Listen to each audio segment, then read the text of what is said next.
Walking through some of the ideas I had when I wanted to approach a reading text that I found on the web. I have a reading text that is about kayaking and canoeing that consists of a text itself, but it's also got an accompanying video. So I wanted to take the text and approach that as a reading activity, but maybe doing that reading activity might give people access also to the video.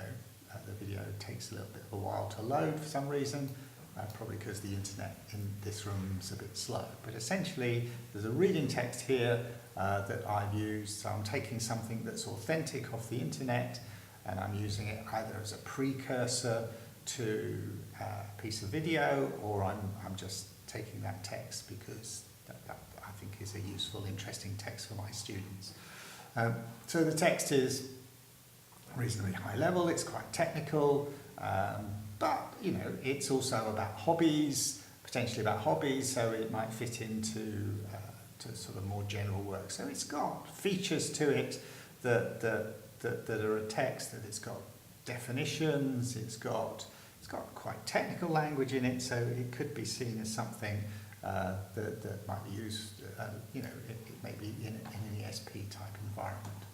So I have two wiki spaces as part of this course. One that has the input material, so this is the green one, and the purple one that I'll link to in a minute is the one where we're storing the reading and other kinds of activities. So I also wanted to take into account the kinds of ideas that are talked about in Kawabata, the reading skills ideas, ideas that are talked about in Walker and White and the other reading you've done earlier. So putting together our understanding of reading as a skill and the kind of skills we need, throwing in the mix of something that we take off the web, a web text, and potentially manipulating that in certain kinds of ways to make it accessible for groups of learners, and maybe teaching them particular skills along the way. So if you look on the original input material down towards the bottom, you have a link to this text. And I've also included a number of the tasks and types of tasks that I've discussed here. So, you know, I've got a Kahoot, for example, that works with this material as well, that I can show you at the end, but I might consider other things. So what I wanted to do was make it quite interactive, but I didn't think Kahoot did this. And I thought I would try a Google form, and the Google form enables me to do certain kinds of things that something like a Kahoot or Socrative or these other kinds of tools can't do. So essentially in this wiki, the one that's linked off the main input materials, I've got a series of tasks this is kind of in a sense like a bit like a lesson plan that I might do in class, or it might be something that you set up. You might set it up a bit differently as a piece of, you know, flipped classroom activity. So getting them to think about these things, and then using the Google form as a way of actually managing the task. So these fit with the sorts of ideas that Walker and White talk about in terms of the typical kind of while, and although there's not there particularly, that there's post tasks as well. So typical reading lesson, getting people to begin to think about material, begin to get them kind of relating it to their lives so that they might understand it better. So I hope that the Google form does something similar. So when you design a Google form as somebody, you know, logged in and using this, you could potentially use other tools for this as well, I suppose, you know, other kinds of questionnaire type software. This is what you see when you're a designer. So there's the questions, and you also see a number of responses as well, so you can check on the responses. So what this has is in the material itself, so that's the teacher view. If you look at the form view, it's a bit different. So hold on, let me turn that off a second, and I will go back to here, and I'll click on the Google form.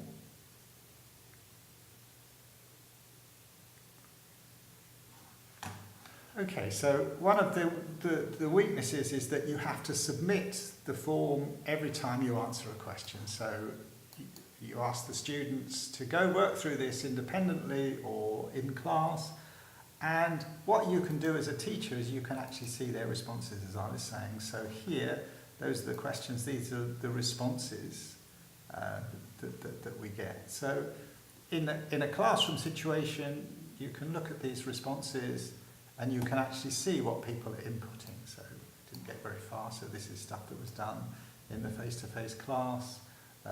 You've got different answers here. So you can work with them a bit like you do in Kahoot, but you get more detail. And so you can use this as the basis of analysis of how people are doing, or you can use this for checking, or you can use this for further activities, and you know, that's the sort of stuff that you've got. All right. Now, as I work through this, I've got a Google form then that helps me to. Hold on, it's just being a bit slow here. It helps me to gather information about my class. So I might use this as a way of checking what's going on in the class, or I might use it as a pre-reading. So. And I've constructed items here that allow me to, it's not scrolling down properly, so allow me to, so I've got initial kind of discussion of activities, what words would you expect, so again predictive activities, scanning activities, as well, so they're, prediction, scanning for items. Then I've got definitions. I think you can work those definitions out to some extent from the text, layering more easily than wicking. And then I've got a checkbox activity, some of which, say for example, tap shoes, are clearly not something that are going to be in there, but it's to throw them off a bit. And then the same sort of thing with gloves. So I've sort of thought about the kinds of questions that might go in there that might help them understand it, and some ones there that are distractors, as they call that in the material, in the assessment literature. So there's a little calculation they have to do as well to work out the difference between centigrade and Fahrenheit. And then at the end, a little summary exercise. So essentially, you've got a number of activities there that help the students, hopefully, either in a class or inside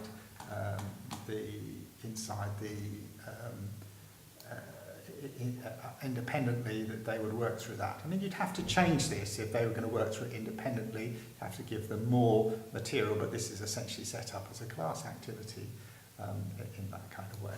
So inside here I've also embedded some other different possibilities. So for example, I have done a few where they link to information on the internet.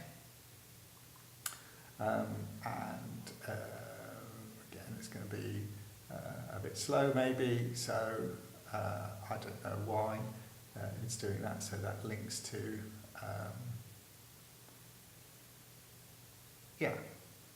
it links to a picture showing hopefully a placid, tranquil place. I mean, it's not supposed to be about vegan, but they're pictures that are kind of placid and tranquil. So to give people maybe a little bit of an insight into what that word might mean. So giving them some context. And this one links to Wikipedia for white water. So there's some definitions there, quite simple definitions, and they can kind of see what they are. So I'm using the internet as a way of supporting our understanding of the text. Another thing I've done is within the wiki itself, I've just created another page, and I started thinking about putting in a number of pictures. So you could grab off the internet a number of pictures and put those in so that was also acted as support material. Here I've got links to particular types of gloves, so this again links back to this kayaking, to another text that talks about different kinds of sort of specialist gloves. So it depends on what you're trying to achieve in terms of your materials, but essentially that's something that enables you to do different things. Hold on, that I've lost it now. So, but hopefully you get the idea. So let me go back to this one and I'll link back to the material. Okay, so there are different ways that the internet might support that material. It then links back to the video here, so that if it was to enable them to give them access more to the video, that's another way of doing it. But I've also used one of these H5P tools to do a gap filling exercise. Now this isn't, I talked about in the material, I talked about complete close, or the text reconstruction activities. You could link to one of those, for example, but this is a more traditional gap filling exercise, which might be the kind of thing that they do in an exam. It's a way of kind of summarising perhaps some of the particular things that you focused on in the material. So essentially then this could be, links could be made more effectively. So some of this sits in the wiki, some of it sits outside of the wiki, but for me, I would argue that this kind of, this fits in with our understanding of how you create reading material. It shows how you include other kinds of tasks that support learners to understand things. It links to material, pre-existing material on the wiki, on the web, like a simple link to Wikipedia there.